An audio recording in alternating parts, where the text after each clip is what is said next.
Bagi mereka yang udah sholat, ya udah jaga sholatnya.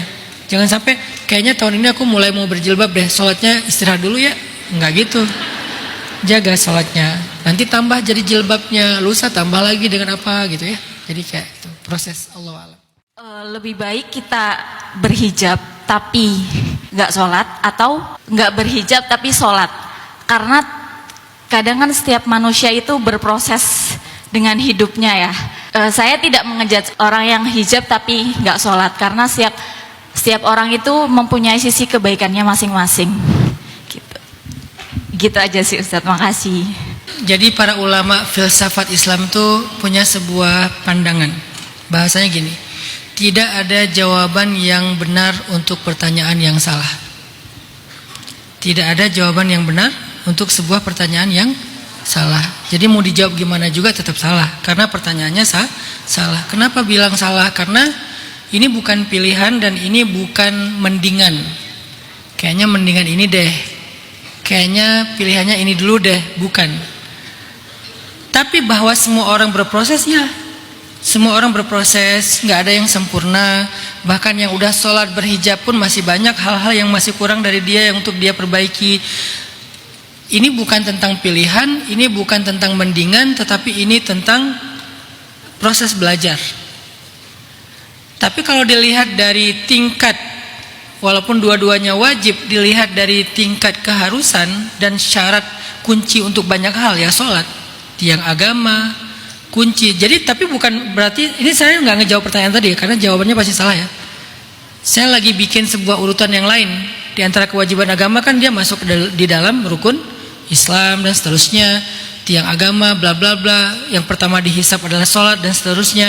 Tapi bukan berarti ya udahlah kalau gitu mah saya sholat dulu aja, nggak usah berjilbab. Nggak gitu juga pilihannya. Karena emang bukan untuk dibandingkan atau bukan untuk dipilih, cuman belajar fadilah masing-masing. Apa sih pentingnya sholat dalam kehidupan kita? Apa sih pentingnya menutup aurat dalam kehidupan kita? Dampaknya apa sih? Emangnya cuman ini masalah dosa dan pahala? Enggak. Ini berdampak loh ke dalam kehidupan kita. Berdampak secara karir, berdampak secara hubungan, berdampak juga secara ibadah. Dampaknya apa emang secara karir dan hubungan? Keberkahan.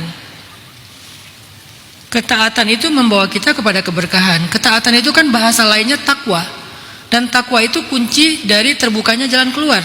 Jadi kalau kita bisa taat kepada Allah setaat mungkin semampu kita, berarti ketakwaan kita juga semakin baik. Kalau ketakwaan kita semakin baik, begitu kita ada masalah, Allah akan memberikan kita makhraja dan rizqun min haitsu la yahtasib. Itu janji Allah. Jadi jangan pikir bahwa jilbab itu hanya tentang halal dan haram, dosa dan pahala. Bukan, itu berdampak dalam kehidupan kita. Begitu juga dengan makanan. Kalau kalian keluar negeri nggak memperhatikan makanan halal dan haram, itu bukan cuma dosa, berdampak kepada kehidupan kalian. Salah satu yang paling membahayakan itu adalah berdampak kepada doa. Orang yang makanannya atau minumannya haram, doanya ditolak. Gimana kita akan minta jalan keluar pertolongan Allah kalau doa kita ditolak gara-gara kita nggak menjaga makanan? Nah, kayak gitu-gitu tuh. Jadi Allah tidak mengharamkan sesuatu kecuali emang ada keburukan di dalamnya, dan Allah tidak menyuruh kita kepada sesuatu kecuali emang ada kebaikan di dalamnya. Bukan tentang hanya perintah, larangan, pahala dan dosa. Pahala dosa itu motivasi, bukan tujuannya. Supaya kita bersemangat untuk melakukan dan meninggalkannya. Itulah kenapa ada pahala dan dosa. Tapi tujuannya itu adalah memperbaiki hidup kita di dunia dan di akhirat. Jadi Mbak, saya nggak bisa jawab mana yang lebih mending karena tidak ada yang mending. Tapi berproseslah, belajarlah, jangan berputus asa. Bagi mereka yang udah sholat, ya udah jaga sholatnya. Jangan sampai kayaknya tahun ini aku mulai mau berjilbab deh, sholatnya istirahat dulu ya. Nggak gitu. Jaga sholatnya. Nanti tambah jadi jilbabnya, lusa tambah lagi dengan apa gitu ya. Jadi kayak itu proses, Allah alam.